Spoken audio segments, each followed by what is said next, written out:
better. Real life, real people, real discussion.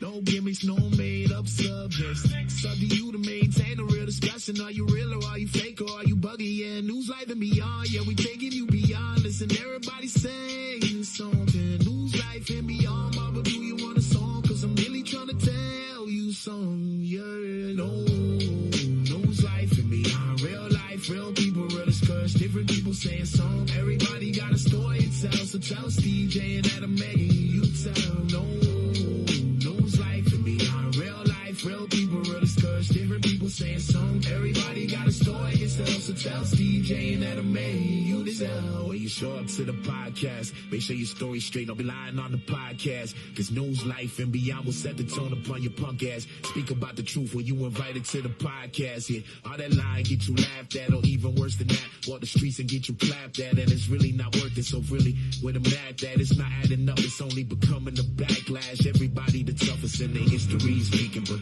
news, life, and beyond ain't believing when you're reaching. Almost everybody preaching when we really should be teaching and recognizing the people that just don't know. News, life, and beyond. Real life. My name, which is Adam A, and my boy Stevie J, and News Life and Beyond. Yep. You know what I'm saying? So, all right, let's get into it then. Appreciate y'all having me for sure. All right, welcome to News Life and Beyond. My name's Adam A, the better half of Stevie J and Adam A. But I got my boy, Country Thug. He's an up-and-coming artist, country artist, you would say? Country rap artist, actually. It's country mild rap. It's not like your hardcore country rap that you see a lot of your guys doing. It's a little bit different. It's music that people relate to. So. Okay. So let's get into it then. Let's start with your life. Where were you born and raised? I was born and raised in Umatilla, Florida. I was born in Leesburg Hospital, actually, but born and raised in Umatilla, Florida. Grew up in just a little small town. I've been here my whole life. Still here to this day. I don't see myself going anywhere anytime soon. But that's how we feel. We live in a small town in Connecticut. Yeah, this is a tiny town. It's getting bigger though. I mean, I'm close to the Villages, Florida, so it's getting. All right. So, did you grow up with both parents in the house? No. My mom and dad, they had split up when I was young. I don't even remember when they split up. I was that young. Right. So I spent time with my dad, every other weekend. I was at my dad's, and then I was with my grandparents. My grandparents actually raised me. My mom, she was around, but we lived with our grandparents, me, my two brothers. So how was that like? How did that make you feel? Like, I mean, it wasn't bad. I mean, we had a great childhood. I mean, we had an amazing childhood growing up. We were troublemakers, of course, in our neighborhood. But I mean, was it different? Yeah, because I mean, going to school and stuff and seeing kids that have their mom and dad, together, it does affect some people. But we were so young when it happened that we were kind of just grown up into it, so it didn't really affect us as much as it would have, somebody that happened at 12 years old or 10 years old. Yeah. Did you have siblings, brother, sister? Or? Yeah. I have two brothers. My middle-aged brother, his name's Dustin. He's actually in one of my songs, First Pond Memories. Him and my little brother. My little brother, his name's Bryson. So, we've got, me and my brother are about a year apart, and, my youngest brother, I think he's 19. So, I mean, there's a huge gap there, but I'm 31 now, so. Did you have a good relationship with your parents, or was it just, Yeah, well, yeah, it was on and off. So when I was growing up, I mean, my dad was tough. My dad was, he didn't have a father growing up, and it was hard on him. He actually passed away this past Christmas. Sorry. It was hard on him. He didn't know what he was doing, I don't think. Yeah. And, he would get frustrated easy and stuff like that. And, he was tough. He was very tough on me, growing up. And about the time I turned 18, my granny passed away. And when my granny passed away, me and him kind of went our separate ways for a little while. And, till I was 26. But we'll get into that in a second. Yeah. Did you have a good relationship with your moms or?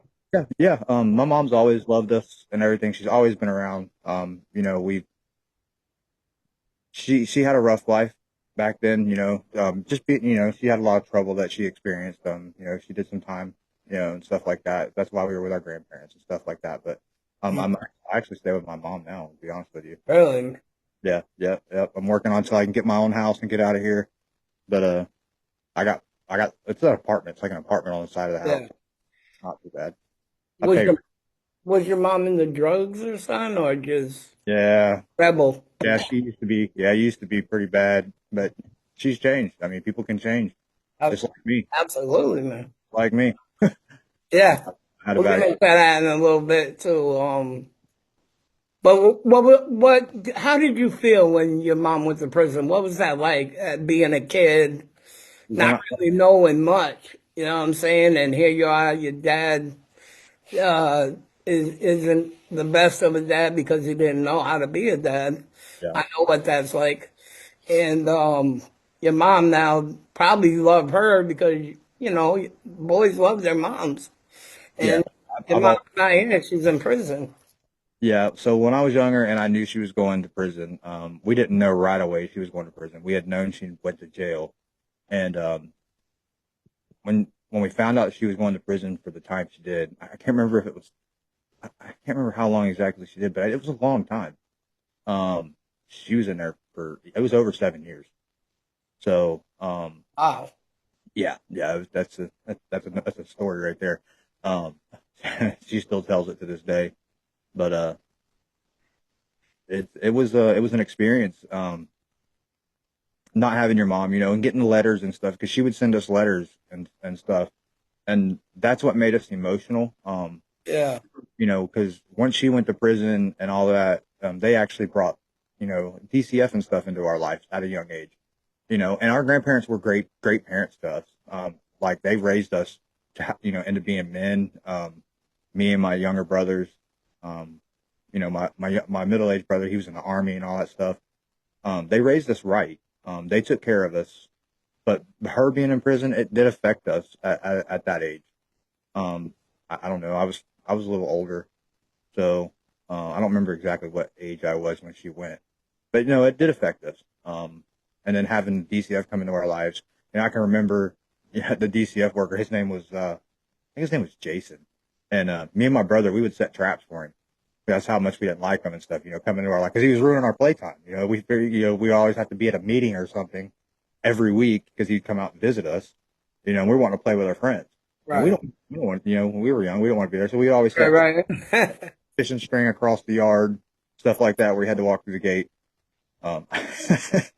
I tell you, we were problem makers. We were problem makers back then. Yeah. Oh, so you was the oldest. Yeah, I'm the oldest. Yep. Now, you not having your parents in your life, did you feel like you was obligated to take on the dad role or the parent role for your little brothers?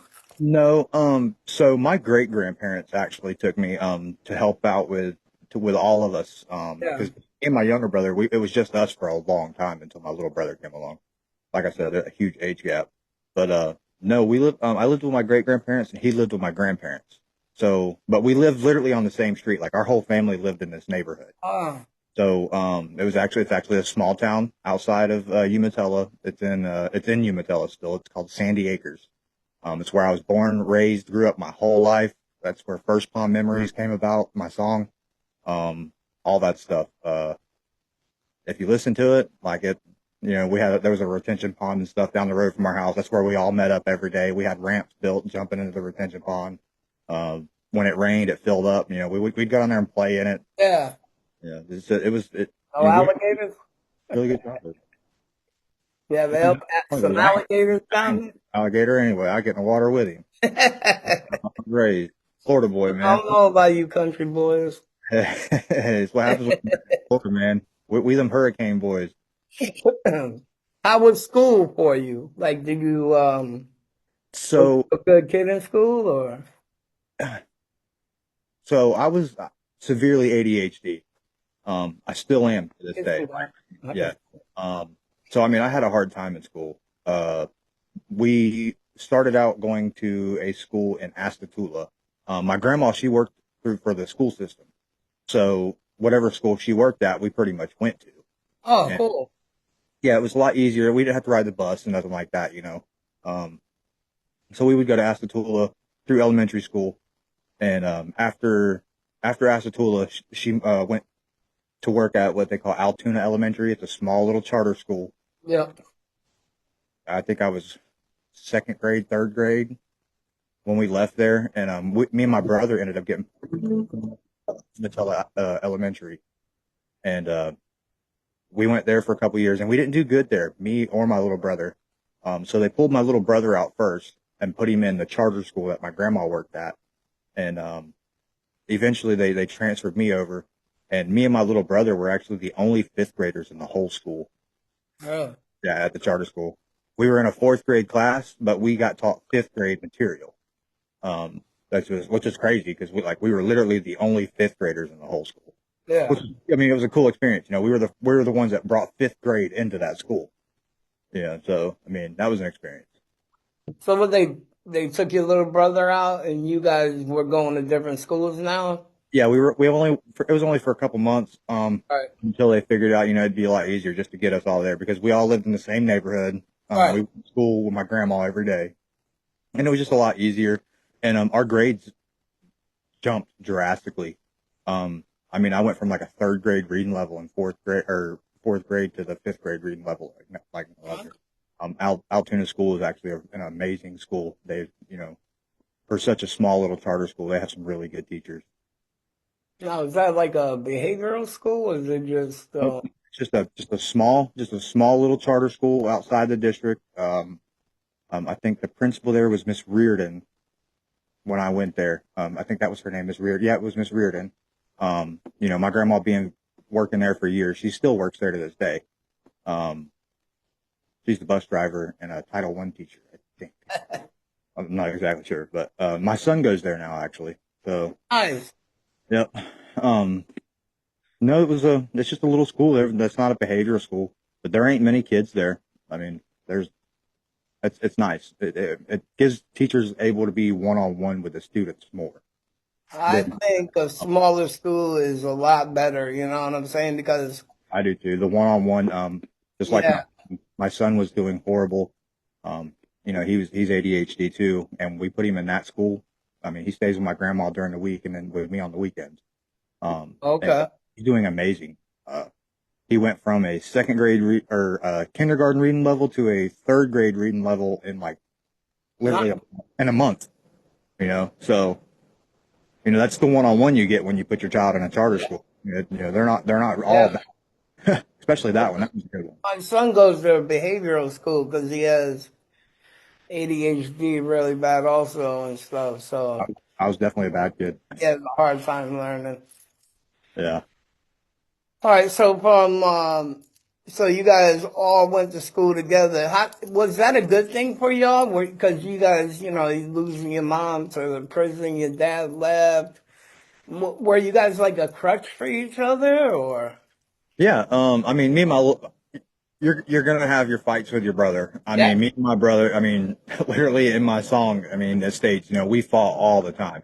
Like me and my brother, we beat the crap out of each other like all the time. He was hitting me or I was hitting him or I was throwing rocks at him. I mean, we were just brothers, but no matter what, we stood up for each other. If one seen the other one in trouble, we were there for each other. We put our problems aside to, pretty much gang up together. So Yeah, that's how it should be, regardless. yeah, it was always, I mean, brothers and sisters, they fight. And me and my brother, we just fought a little bit more. I mean, I think I remember a time that I pushed him in a trash can. I mean, there's some things that it was wild.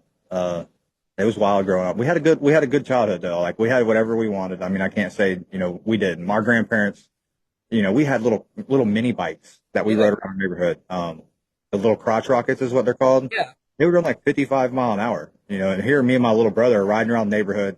The neighbors are calling cops on us and stuff like that. Like, I mean, we grew up, our family was feisty. Okay. Right. Like, it was cool though. I mean, we had we had a cool childhood. And get you clapped at, and it's really not worth it. So really, with a mad that it's not adding up, it's only becoming a backlash. Everybody the toughest in their history speaking, but news, life, and beyond ain't believing when you're reaching. Almost everybody preaching when we really should be teaching and recognizing the people that just don't know. News, life, and beyond. Real life, real people, real